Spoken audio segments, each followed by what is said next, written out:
Gairah sepak bola Indonesia kian bergejolak. Tentu bukan karena liganya, melainkan timnas yang berprogres nyata bersama Coach Sintayong. Semenjak kedatangannya sejak Desember 2019, banyak perubahan positif yang terjadi di tubuh timnas. Kebijakan Sintayong dari segi kepemilihan pemain hingga perkembangan permainan, semuanya dirasa berjalan sesuai on track. Kredit patut disematkan kepada Ratu Tisha yang seperti diketahui bersikeras dari awal membawa Sintayong ke Indonesia untuk melatih timnas. Sepertinya JKT48 memang benar adanya. Masa depan tidak akan seburuk itu.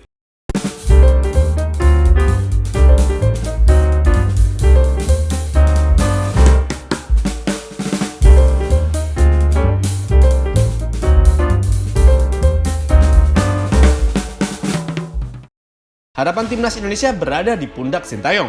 Dalam 2 FIFA Matchday terakhir yang dilakoni Indonesia, Sintayong berhasil membawa timnas memenangkan kedua pertandingan tersebut. Lawannya bukan main-main, melainkan Curaçao yang tak bisa dianggap remeh. Curaçao memiliki peringkat FIFA 84 dunia, sedangkan Indonesia hanya bertengger di posisi ke-155. Tetapi, timnas mampu memenangkan kedua laga tersebut dengan skor 3-2 dan 2-1. Namun, bukan hanya itu yang patut dijadikan sorotan, melainkan permainan Sintayong yang mulai mampu diterapkan oleh para penggawa timnas. Sebab, Indonesia tidak meraih hasil positif itu dengan cara ugly win. Timnas bermain cukup disiplin, progresif, dan juga atraktif. Dari 2 pertandingan itu saja, kita mestinya tahu bahwa itu bukanlah hasil yang dapat dicapai dalam tempo waktu yang singkat, melainkan ada proses pemahaman serta pelatihan yang mumpuni dari segenap anggota timnas Indonesia. Di leg pertama, Indonesia meraih kemenangan atas Curaçao dengan cara yang menghibur. Permainan umpan 1-2 yang dilakukan membuahkan hasil positif bagi kubu timnas. Sintayong seolah tahu bahwa kelemahan Curaçao adalah pressing yang tinggi.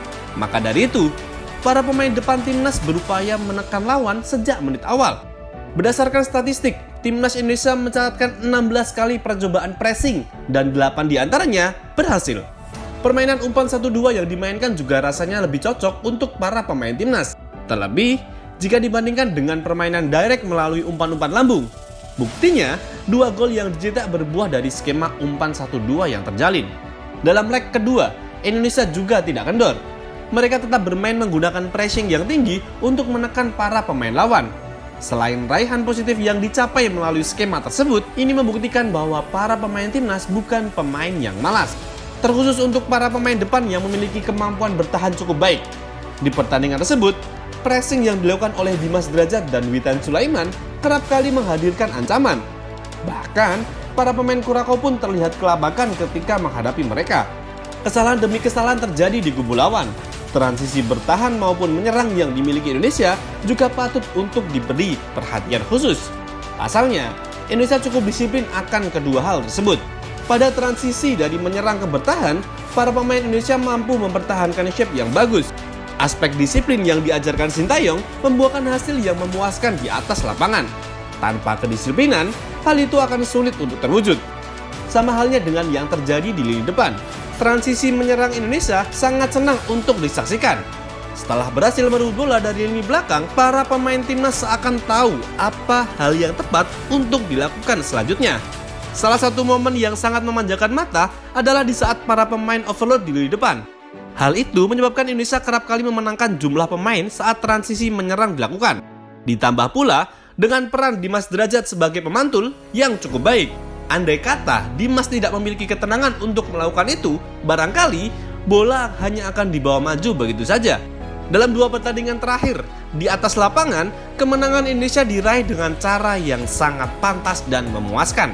Sintayong menjadikan skuad yang ada saat ini benar-benar menjadi miliknya. Maksudnya adalah sesuai dengan apa yang diinginkan mantan pelatih timnas Korea Selatan tersebut.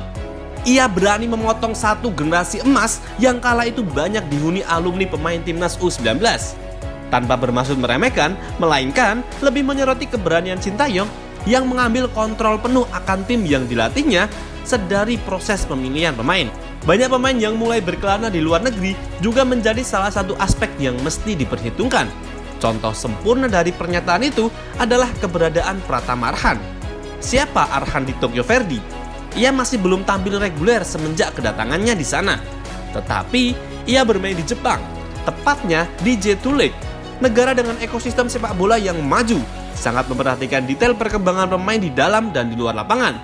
Penyebab mengapa ia masih belum bermain reguler adalah kompetisi yang ketat.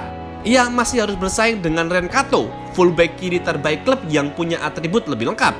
Tapi hal itu yang membuat pemain terus berkembang. Maka dari itu, kompetisi yang dihadirkan dalam tim juga penting untuk memenuhi kebutuhan sang pemain.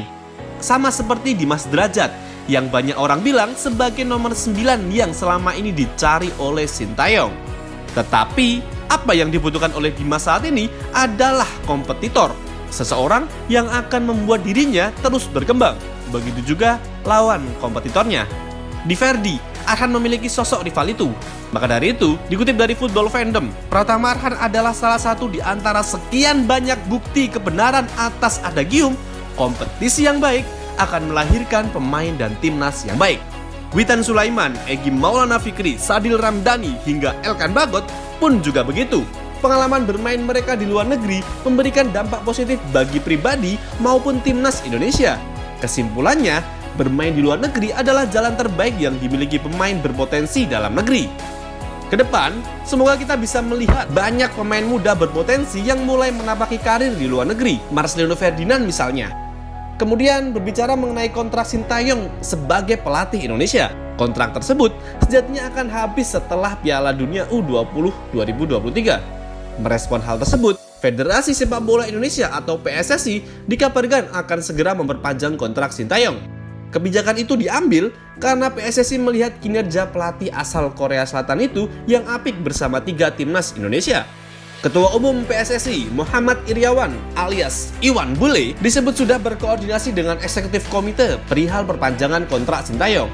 Selama menangani timnas Indonesia, Sintayong sudah meloloskan baik itu timnas senior maupun timnas U20 ke Piala Asia 2023. Ditambah juga dengan raihan positif atas Kurakau, rasanya tak heran jika kontrak Sintayong untuk melatih timnas diperpanjang. Yang mengherankan adalah kebijakan yang diambil oleh PSSI. Tumben-tumbenan nih, PSSI bisa bertindak dengan cukup logis dan benar. Padahal masih teringat betul saat Sintayong hanya akan difokuskan untuk melatih timnas U20 saja. Meski begitu, ada satu hal yang tak bisa diperbaiki oleh Sintayong, yakni sikap narsis yang dimiliki oleh Bapak Ketua Umum. Dari artboard Iwan Bule yang terpampang di stadion hingga kehadirannya di konferensi pers, semua hal itu begitu sulit untuk dijabarkan.